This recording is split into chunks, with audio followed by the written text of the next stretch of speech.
My name is Clara Brennan, 25 years old. The first thing my parents ever taught me to be was ornamental. There are photos, frames of proof on the staircase wall, of Ethan holding science fair ribbons, while I stand beside him with a tiara digging into my scalp, a sash draped across a dress that itched. "The genius," Mom cooed, tapping Ethan's hair like it would spark if she tuffed it just right. Then a glance at me, the practiced smile. "And our beautiful girl." The words were soft, but they landed like weights. Over time, they rearranged the furniture inside me. There was no room for what I knew or what I wanted to say, only the mirror they handed me. At dinner, Dad preferred headlines he could pronounce. "Ethan, tell us about quantum tunneling," he'd say, leaning back with a glass of Cabernet, the smile he saved for colleagues grafted onto his face at home. I learned the choreography of invisibility. Pass the salt, laugh at the right moment, nod like a metronome. When I mentioned my own grades, quietly, the way you mention weather in a storm, Mom tilted her head as if I'd said something off-key. "Sweetheart, not everyone needs to be book smart. You have other strengths." She adjusted my posture by pressing my shoulders back and down. "Chin up, smile with your eyes." The house smelled like lemon polish and guilt I couldn't name yet. On report card day, Ethan's A's were confetti while mine were a misprint. "Well, of course you did fine," Dad said when I brought home a 4.0 freshman year. "Fine." He patted my shoulder the way you might steady a vase. "You present yourself well. That helps in life." Later, I stood in front of the bathroom mirror, practicing presenting myself well, trying to see what they saw and erase everything they didn't. At 14, I won third place in the state mathematics competition. I brought the bronze medal to the dinner table like proof of a crime I hadn't committed. Ethan, who'd placed fifth the same year, got Dad's bear hug and the promise of a new laptop. I got the reminder to keep practicing my walk before the next pageant. "Confidence is key," Mom said, moving the medal aside to center the peonies. It should have ended there, my life arranged like a showroom, the soft selling of a future where my value floated on the surface. But one afternoon, I stayed late at school to return a library book and found a janitor, sweeping under the vending machines. As the broom pulled out a glittering mess of dropped coins and dust, I thought, stupidly, of hidden numbers, lost value. The things people don't track because they're beneath their attention. The thought stuck to me like that dust. What if I learned to see what they didn't? What if I counted what they threw away? So I studied while the house slept. I learned to love the soft electric hum of secrets, the whir of an old laptop, the quiet clatter of keys muffled under a blanket so Dad wouldn't hear and accuse me of wasting time online. I taught myself the kind of math that lives under markets, the kind of code that teaches a machine to notice patterns the human eye is too proud or too tired to see. I made friends with probability and patience. I learned that power often arrives disguised as boredom. When college acceptance season came, I lined the letters on my bed. Yale, Harvard, Princeton. The paper was heavy, the kind that wants to be important, and I felt important for exactly 6 minutes. Then I carried the envelopes down to the kitchen, and Dad read them like a menu. "Diversity quotas," he said finally, handing them back. "Harvard's doing that now, too. Good for their brochures." He smiled at me, not unkindly. "You do photograph well." In that moment, the air thinned. Every oxygen molecule in that kitchen belonged to the story he'd already decided to breathe. I didn't argue. I saved my air. I chose Princeton and smiled when Mom told her friends it was for the social circle, the old families, the prestige that wears pearls. I said nothing about the professor I wanted to work with, about the internship program I'd already charted a path toward like a sailor, following a constellation only she can see. Before I left, Grandpa's old watch, thin gold, cracked face, caught the morning light on Dad's dresser. I pressed my finger to the glass. It wasn't an heirloom I'd inherit, but it timed me anyway. Tick, tick. How long until I could pay back a lifetime of being misread? How long until I could stop needing to be read at all? Princeton was a theater with good lighting. I learned the script I was supposed to perform, the parties, the photos, the dresses that said approachable but not ambitious. On Instagram, I mastered the caption that apologized for intelligence before anyone had to accuse me of it. Offline, In a bare dorm room lit by a desk lamp, I doubled my major without telling my parents. Economics to understand how a story becomes a market. Computer science to write a new story at machine speed. The campus smelled like wet stone after rain, like fresh coffee at 2 a.m., like someone else's money. In seminar, boys who inherited their father's voices explained efficiency like charity, and charity like weakness. I learned to nod with my face and shake my head with my work. I took a class that met in a windowless computer lab in the basement. We joked about living underground like moles, and wrote my first algorithm that didn't embarrass me.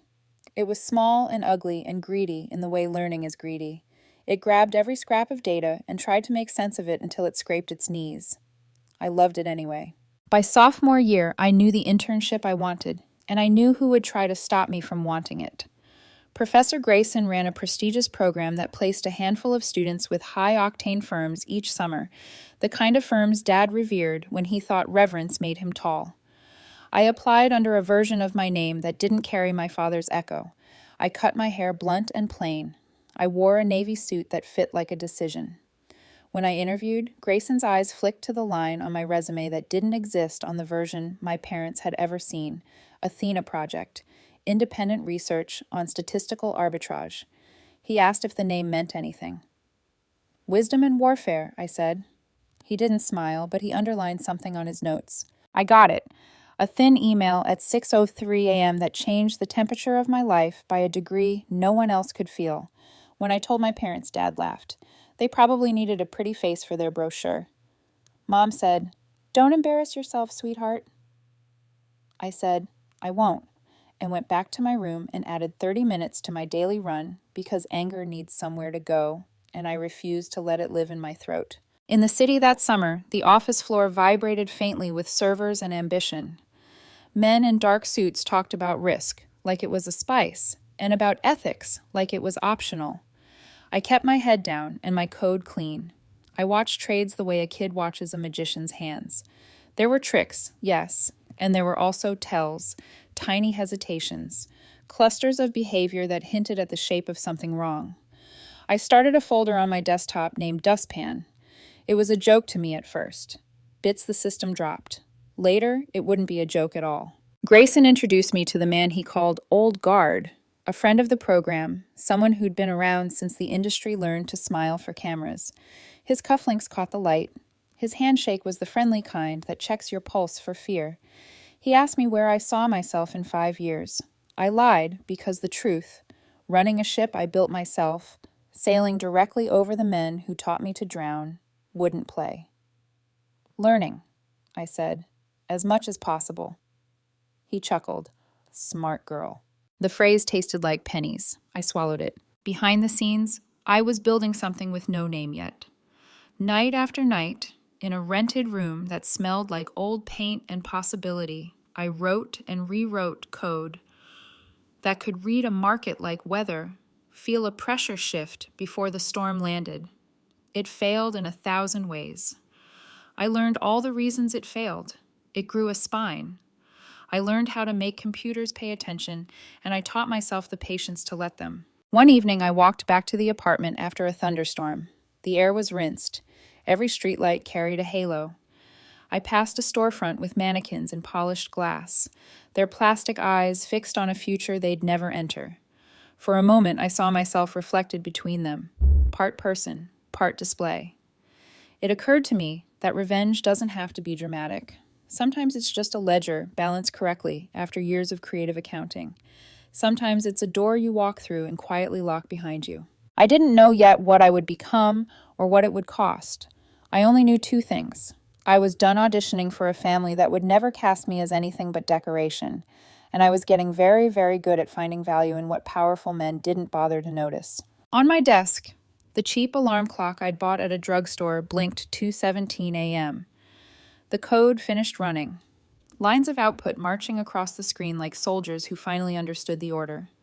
I breathed in.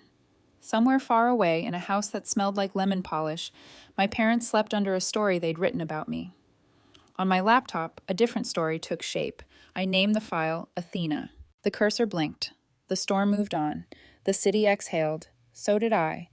Under the fluorescent glow of the Princeton Data Lab, the hum of servers felt like a pulse, mechanical, unfeeling, endless. Most nights, the janitor flicked the lights twice to remind me to leave. I'd smile, pack my laptop, and walk home through the empty campus, the stone paths slick from sprinklers. But I never really left. My mind stayed there, looping through variables and data points long after I lay in bed. By my junior year, the algorithm wasn't just an experiment anymore. It worked. I'd found a way to predict market momentum using adaptive pattern recognition, a system that didn't just react to trends, but learned from them. Every backtest confirmed what I already suspected. I'd built something extraordinary.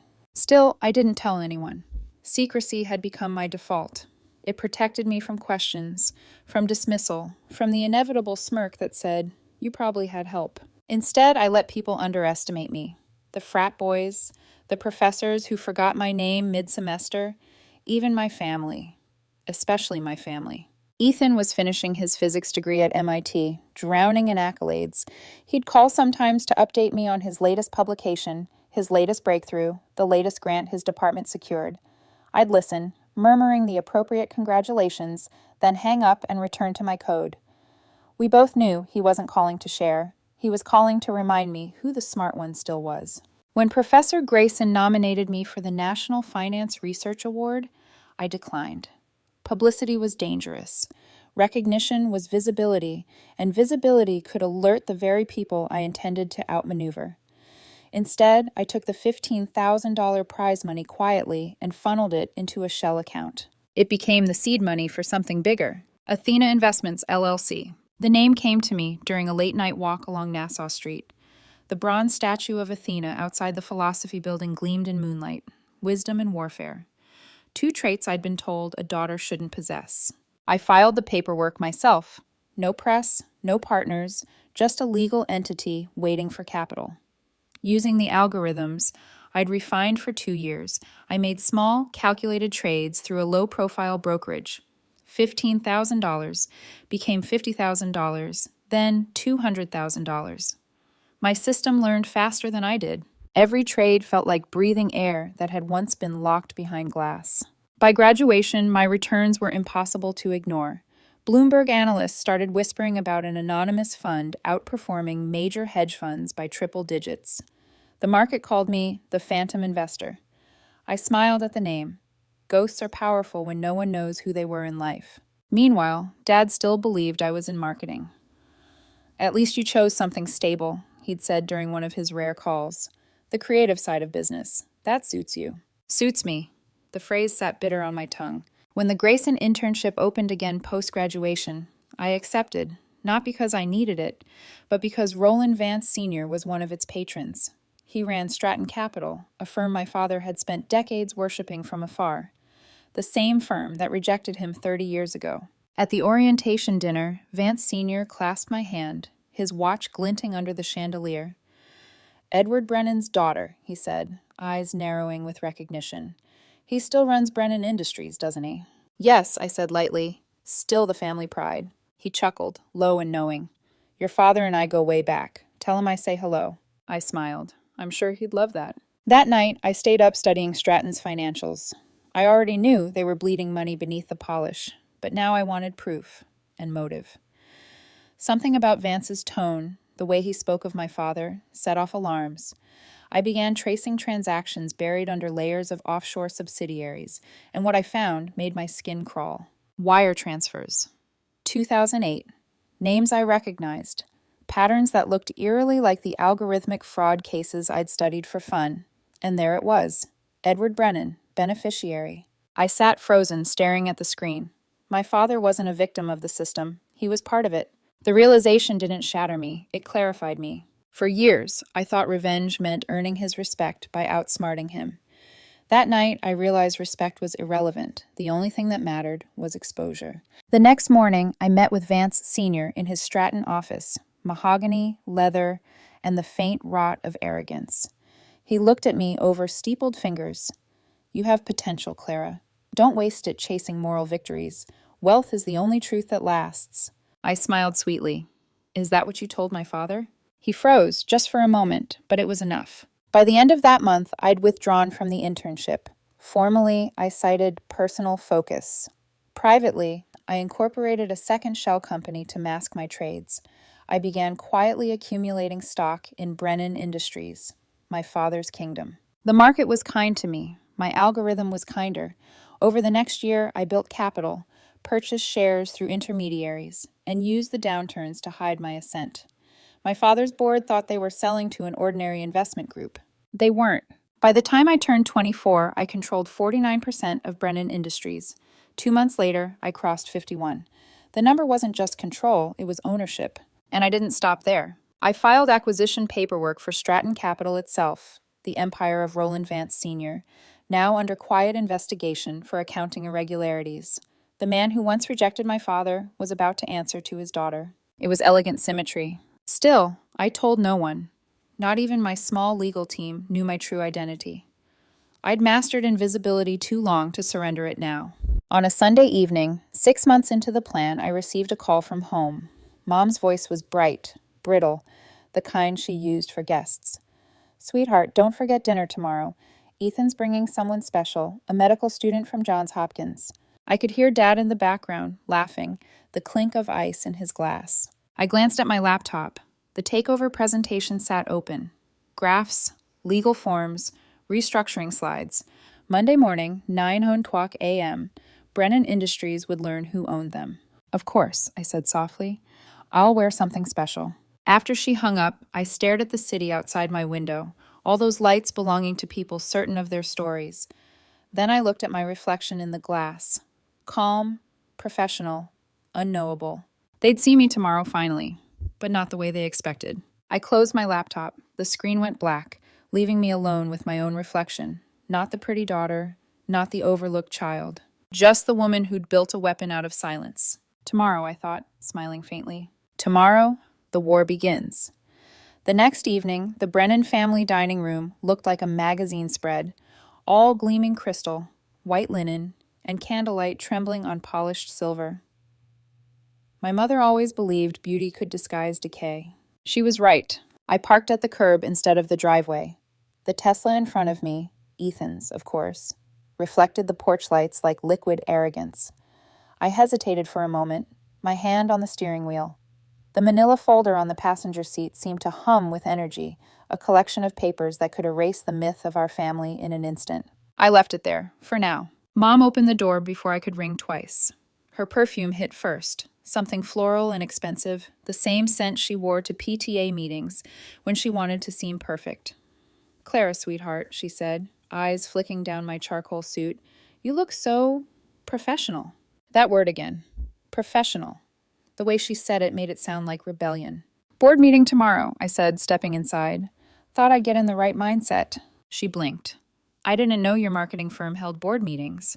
"They do now." Her smile faltered, but before she could ask more, Dad appeared from his study, whiskey in hand, eyes already glossy. "There's our little social butterfly," he boomed.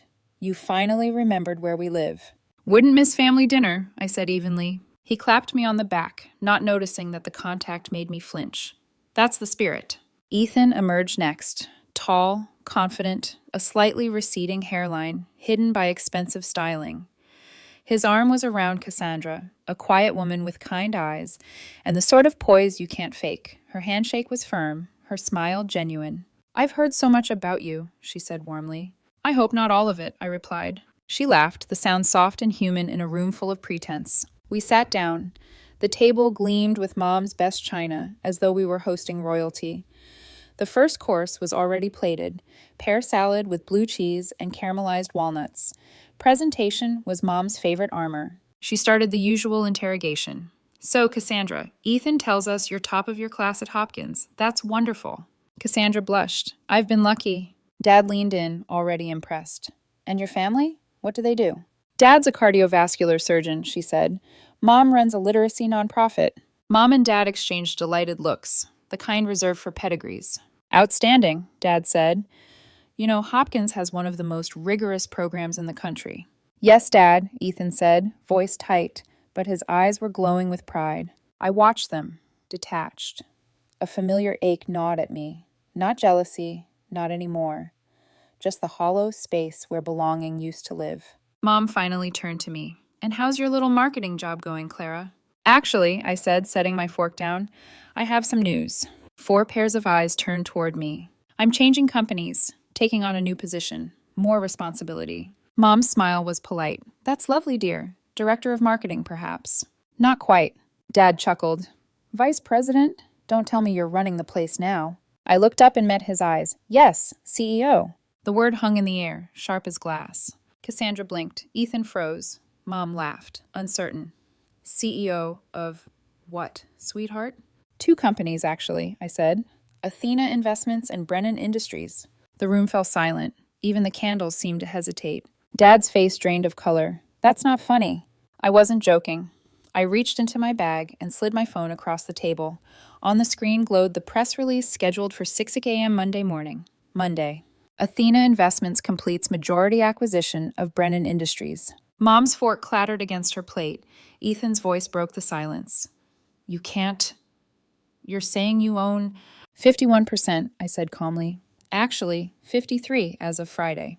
Dad's hand shook. His whiskey sloshed over the rim.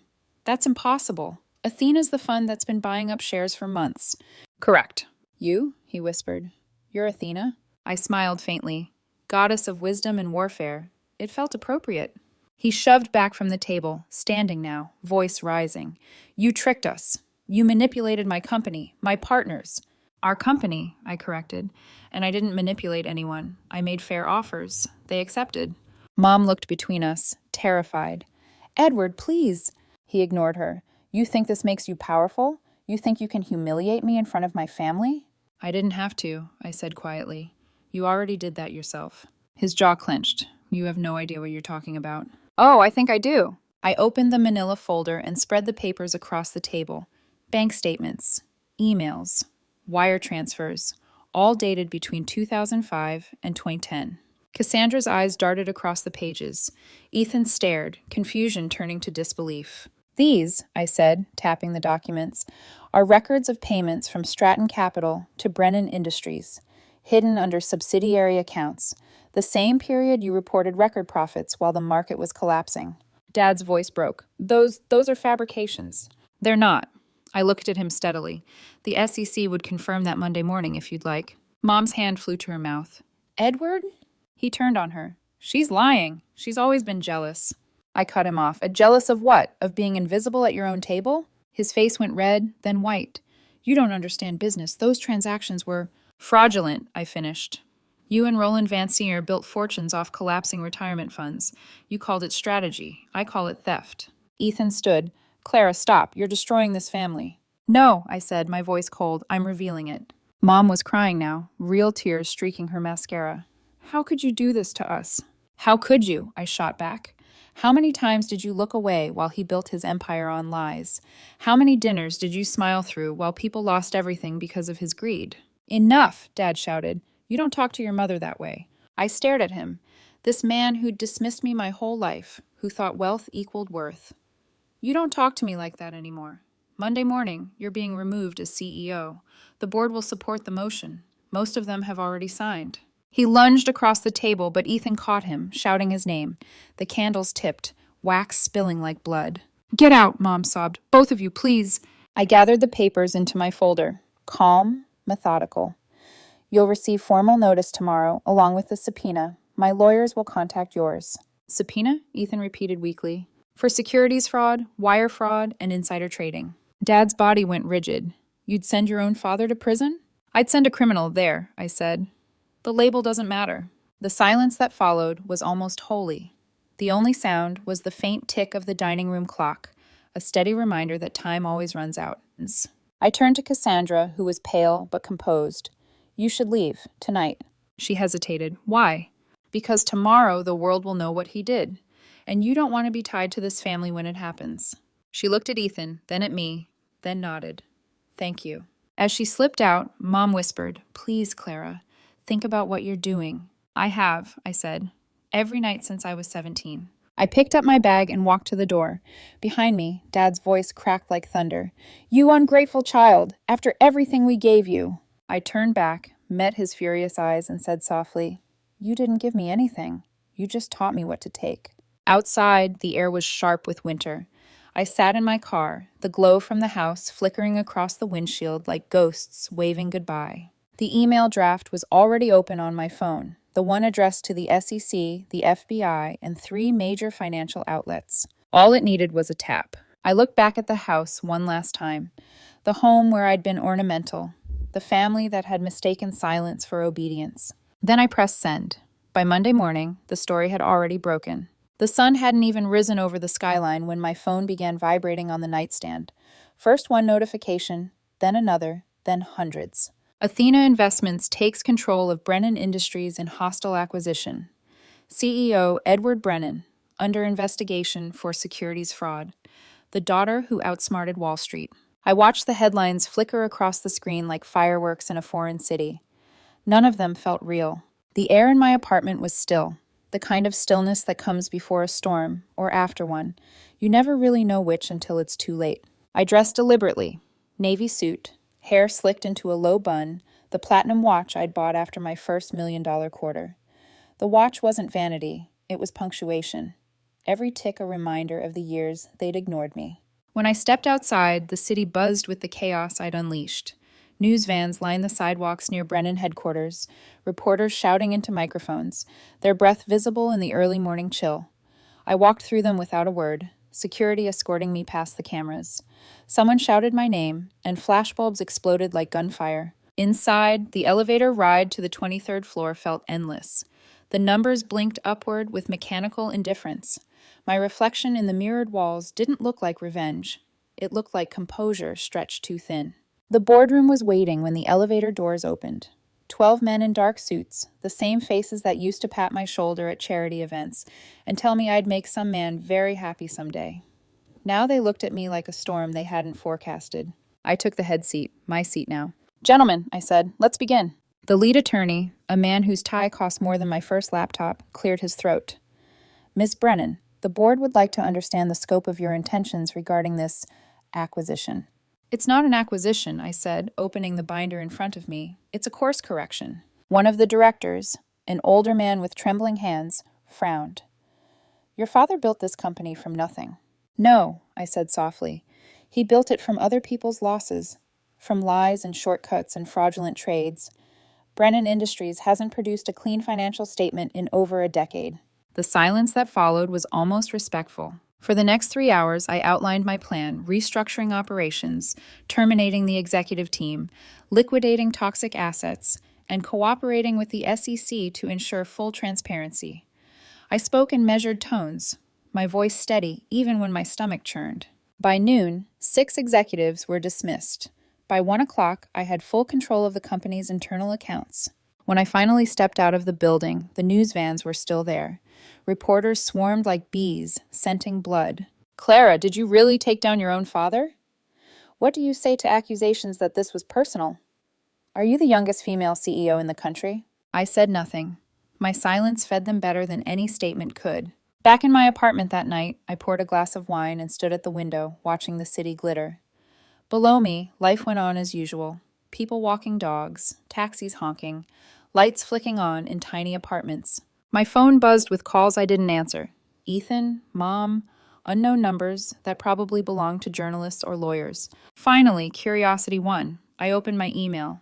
The SEC had already responded. A short, clinical message confirming receipt of my documents and initiating formal proceedings. Attached was an acknowledgement form for evidence transfer. I scrolled past it, opened another message, this one from Cassandra. Subject, thank you. I don't know what to say. I found the engagement ring last night. He was going to propose. I would have said yes. Thank you for showing me who he really is before I made that mistake. Cassandra. I stared at the screen for a long time, the wine untouched in my hand. Her gratitude should have felt like victory, but it didn't. It felt like debris, proof that justice and destruction often look the same up close. The next day, the footage surfaced. Dad, in handcuffs, being led from the Brennan estate. Mom screaming at federal agents as reporters shouted questions from behind the gate. Ethan standing in the background, face pale, eyes hollow. The video looped on every news channel. The captions varied, but the image didn't. I watched it twice, felt nothing. Then I watched it a third time, just to be sure. By Wednesday, Stratton Capital collapsed. Vance Sr. was arrested at his Connecticut home. The dominoes fell exactly as I'd calculated. Analysts called it the cleanest execution of a corporate coup in modern history. They said I was a prodigy, a visionary, a monster. They weren't wrong about any of it. Thursday afternoon, a message from Mom came through. 17 voicemails followed over the next few days, her voice unraveling piece by piece. Please, Clara, they're seizing the house. Your father might go to prison for 20 years. Ethan won't speak to me. He says I enabled it. Maybe I did, but you're still my daughter. Please, I need help. I didn't respond, but that night I couldn't sleep. I lay in the dark, the city murmuring through the window, and thought about her sitting alone among the ruins of her illusions. For all her denial, she'd still been the one who tucked me in when I had nightmares, before Ethan was born, before everything fractured. At 2 a.m, I called my assistant. Buy the house, I said. Quietly, put it in a trust. She can stay there. He hesitated. In your name? No, I said. No one's to know. When I hung up, I sat there in silence until dawn, the first light spilling across my desk. For the first time in months, I didn't feel victorious or vengeful, just tired, bone-deep tired. Weeks blurred into months. The trial began in April.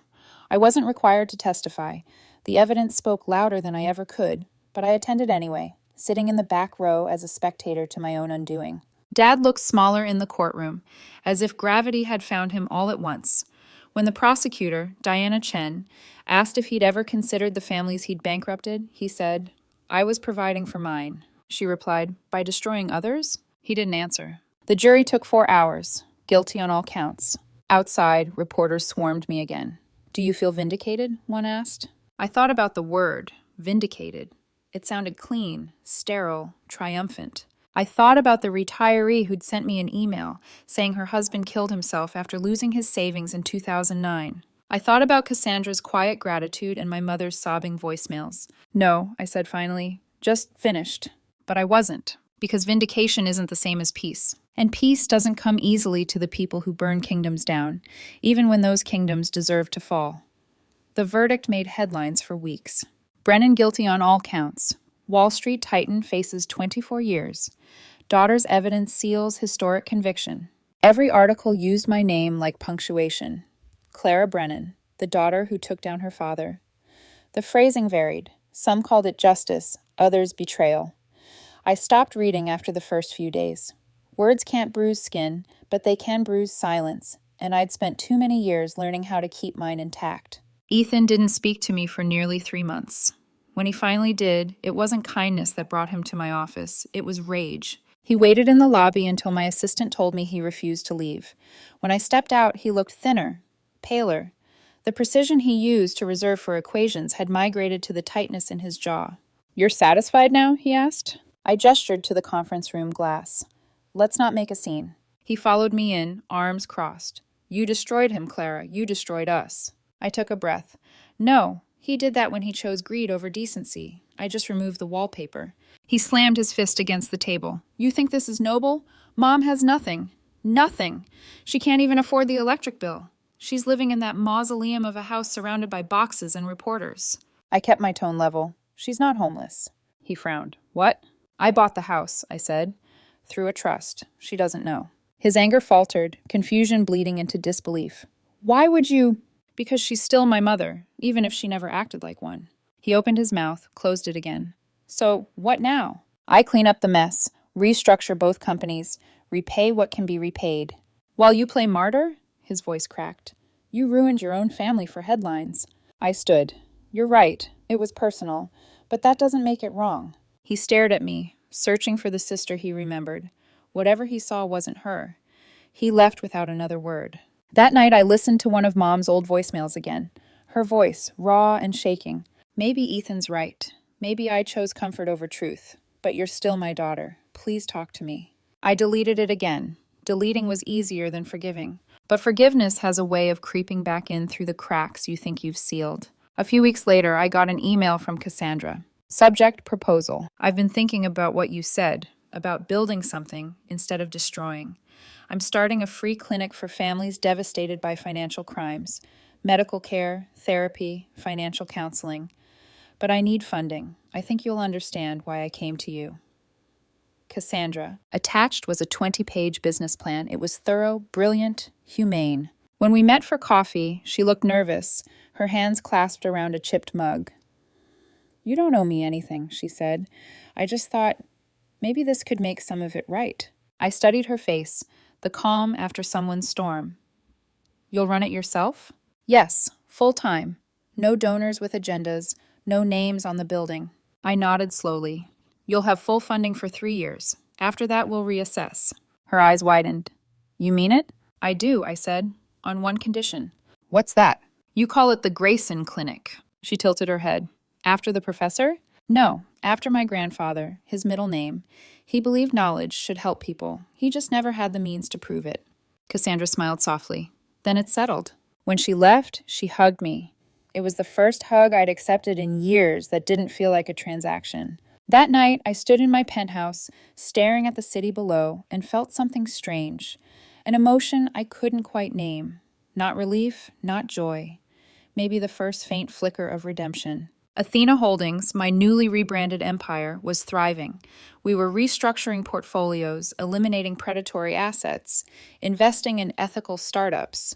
I'd replaced luxury with integrity and discovered they don't yield the same profit margin, but they yield sleep. Still, the ghosts followed me home. There were the victims, the retirees, the families, the small business owners who sent letters of gratitude and grief in equal measure. I kept them all in a box. Some nights I opened it just to remind myself what this was all for. And there were the nightmares. Dad in the courtroom, his eyes hollow when the sentence was read. Mom screaming my name on the lawn. Ethan's voice calling me a monster. In therapy, Dr. Ramirez listened to my recitations of control like a scientist studying a machine. "When did you first decide winning was safer than being loved?" she asked. I almost laughed when I realized love was conditional on losing. "And now?" "Now I'm trying to see if I can exist without either." She scribbled something in her notebook. "You've built an empire to replace validation. What happens when it's not enough?" "It's already not enough," I said.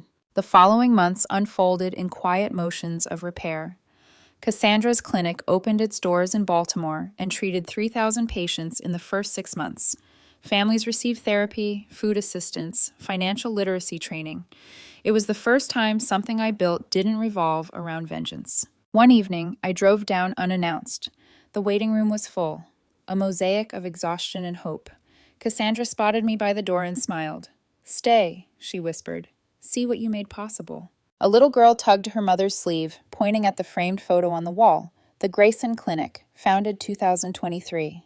"Who's that?" she asked. "Someone who believed we mattered," her mother said. I slipped out before anyone could recognize me, the lump in my throat unfamiliar and unwelcome. Outside, the air smelled like rain. For the first time in years, I let it fall without running for cover. That night I went home and painted. Not profit, not revenge, just color. Thick strokes of red and gold bleeding into each other like forgiveness and guilt trying to coexist. I titled it Aftermath. The next morning, Dr. Ramirez asked me what it meant. "It means," I said, "that I'm done burning things down." A year later, the clinic's success was undeniable. The headlines had changed tone, from Ice Queen of Wall Street to the woman who made ethics profitable. Investors wanted to meet me. Universities wanted me to speak. Even the Times called Athena Holdings a blueprint for post-scandal reinvention. But I turned down every interview. I was tired of performing redemption for people who had once cheered my rage. I'd spent too long being defined by verbs, destroyed, exposed, rebuilt. I wanted to learn how to be without needing an audience to verify it. Cassandra visited one Friday afternoon, her white coat still dusted with city grit. "We're expanding to Philadelphia," she said, dropping a folder on my desk. "But I wanted to tell you in person." "That's incredible." "It's you," she said simply. "You made this possible." I shook my head. "You did the work." She smiled. "Funny thing about work, it needs both the vision and the hands." When she left, I sat alone in my glass office, watching the sun bleed out over the city. For years, sunsets had meant deadlines. That evening, they felt more like permission. That was when I met her, Meera Patel. It happened at a charity gala I had sworn I wouldn't attend. Cassandra begged me to show face. "It's for the clinic, just 2 hours." I went out of obligation, expecting another evening of forced smiles and expensive hypocrisy. She was standing near the exit, a glass of seltzer in hand, laughing with a group of young volunteers. No diamonds, no designer label, just an ease I couldn't remember ever feeling. When she introduced herself, her handshake was warm. "You're Clara Brennan," she said matter-of-factly, "the investor who terrifies unethical men." I blinked. "That's one description." "I read the case study on Athena Holdings," she continued. "You used your father's crimes as the foundation for reform. That's rare." "Trauma as startup capital," I said dryly. She tilted her head. "Or accountability as inheritance." The corner of my mouth twitched. "You work in finance too?" She smiled. "Microloans for women in rural India. Smaller scale, same monster."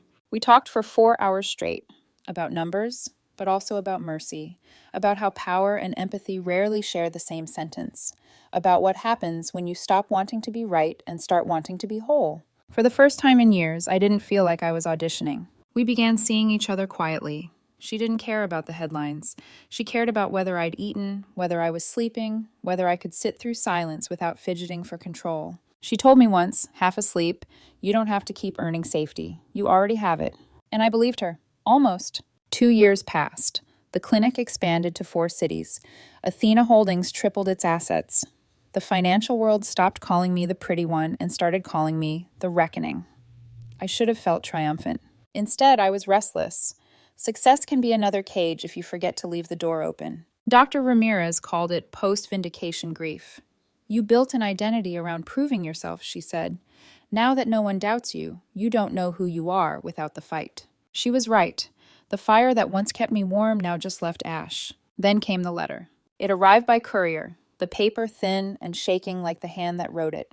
The return address: Federal Correctional Institution, Otisville. My father. I sat staring at the envelope for a full hour before opening it. 3 pages, single-spaced, written in blue ink. "Clara, I've had a lot of time to think. I won't insult you by pretending I was a good man. I built my life on the idea that wealth could justify anything. I see now it justified nothing. I told myself I was providing for you, for your brother, for your mother. But what I really provided was shame wrapped in success. You didn't destroy this family. I did, by confusing dominance for love. You were right about everything. I don't expect forgiveness, but I need you to know I finally see you. Not as the pretty one, not as the problem, as the person I should have been proud of all along." "Dad," my hands trembled when I finished. I'd imagined that moment for so long, his admission, his recognition, but when it finally came, it didn't feel like victory. It felt like grief in disguise. I cried for the first time in years. Not for him, exactly. For the girl who'd waited too long to hear what no longer mattered. When Mira found me in the living room, hours later, the letter lay crumpled beside the wine glass. She sat next to me in silence, tracing circles on the back of my hand. "I wanted him to say it," I whispered. "But now that he has, I wish he hadn't. It changes nothing." "It changes you," she said softly. "That's enough." I didn't respond. But something in me shifted that night. A small, fragile willingness to stop being defined by everything I'd burned. Months later, news came that he'd had a stroke. He was 80, frail, fading. Ethan called to tell me he'd passed quietly in his sleep. I didn't go to the funeral. I sent flowers without a card. A week later, Ethan sent me a package. Inside, Dad's watch. The same one I'd touched on his dresser the morning I left for Princeton. The glass was still cracked, the time still frozen at 9:17. I wore it anyway, not as a memory, as a warning. Years passed gently after that. Mom's Alzheimer's worsened. Ethan remarried. Cassandra's clinic became a national network.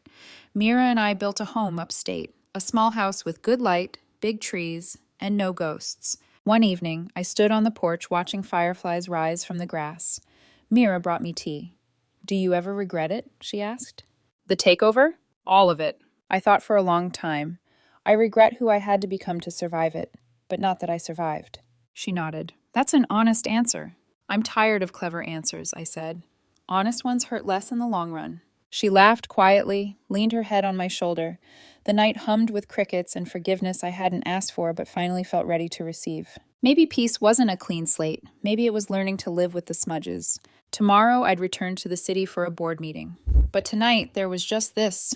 Warm air, soft light, someone who saw me not as the avenger or the daughter or the genius. Just Clara. And for the first time, that was enough. 5 years passed before I saw Ethan again. By then, the world had turned the scandal into folklore. Business schools taught the Brennan collapse as a case study. Tabloids still recycled photos of me walking out of that boardroom in a gray suit, calling it the day a daughter dethroned a dynasty. But I was no longer the woman in that photograph. I had stepped down as CEO of Athena Holdings at 37, promoted from within, and kept only a board seat. I wanted distance from the machine I'd built, a creature that could now live without me. I'd started a smaller venture capital firm that invested exclusively in women-owned businesses. The returns were modest, but the satisfaction was real. I no longer craved applause. I craved quiet impact. The meeting with Ethan happened on a cold afternoon in Boston. He'd reached out through Mira, tentative, careful. He says he just wants to talk, she'd told me. Not about the past, about now. I agreed. He chose a coffee shop near the university where he taught. When I walked in, he looked older, hair grayer, eyes gentler. The edge that had once defined him had softened into something almost human. "Clara," he said, standing awkwardly, "you look good." "So do you," I lied. We ordered coffee, the silence between us as thick as the steam rising from our mugs. After a moment, he said, "Rebecca and I are having a baby." I blinked, then smiled faintly. "Congratulations." "I wanted you to hear it from me. Not from whatever's left of the family rumor mill." "Appreciated." He hesitated, then sighed. "I don't want to make this weird, but Rebecca thinks the baby should know you. That family isn't just the parts that went wrong." I studied him. "And what do you think?" "I think she's right." That was new. Ethan had never been good at surrendering ground. "I'm not sure what kind of aunt I'd be," I said. He smiled a little. "Probably the one who teaches them about ethics before they can count. Then they'll be overqualified for kindergarten." We both laughed, awkwardly, but it was laughter. The conversation drifted to safer places. His teaching, my new fund, the clinic Cassandra now ran from a national headquarters. He admitted he'd read one of my recent essays about transparent markets. "It was good," he said. "Sharp, but kinder than your earlier tone." "I've been trying kindness," I said. "It's harder than conquest." He nodded, looking down at his cup. "I'm sorry, Clara, for everything, for staying silent when I should have defended you, for letting them pit us against each other. I was too proud to admit how much of Dad lived in me." The words landed heavy, but not cruel, like rainfall after years of drought. "Thank you," I said quietly. "You don't know how long I waited to hear that." He looked up. "You waited?" "Not consciously, but some part of me did. Maybe because I needed to know there was still something in this family worth saving." He reached across the table, resting his hand on mine. "Then let's start there." We didn't hug. We didn't cry. We just sat in silence until our coffee went cold. But when I left the cafe, the air felt lighter, like something I'd been carrying for decades had quietly stepped off my shoulders. The years that followed unfolded gently. Ethan's daughter, Lily, was born the following spring. He sent photos, a wrinkled newborn wrapped in pink, then a toddler covered in finger paint. I sent books. When she turned 5, they visited. Lily ran straight into my arms as though she'd always known me. "Daddy says you're the reason people are honest with money," she said solemnly. I laughed. "I wish that were true, sweetheart." We walked in the garden behind the house Mira and I had built. Ethan and Mira trailed behind us, talking softly. Lily pointed at the wildflowers. "Which ones are yours?" "All of them," I said. "I planted chaos on purpose." She smiled, eyes bright. "It's pretty chaos." It was. That night, when the house was quiet again, Mira and I sat on the porch watching the stars. "You're good with her," Mira said. I didn't think I would be. "She doesn't see your ghosts," Mira said, "only who you are now." Maybe that was what children did, see people stripped of their history, unburdened by context. I'd spent years defining myself through contrast, against my father, against the world that dismissed me. Now I was learning to exist without an enemy. When Mom passed away 3 years later, it was Ethan who called. "Peacefully," he said, "in her sleep." She'd been in a memory care facility for almost a decade. The disease had taken her slowly.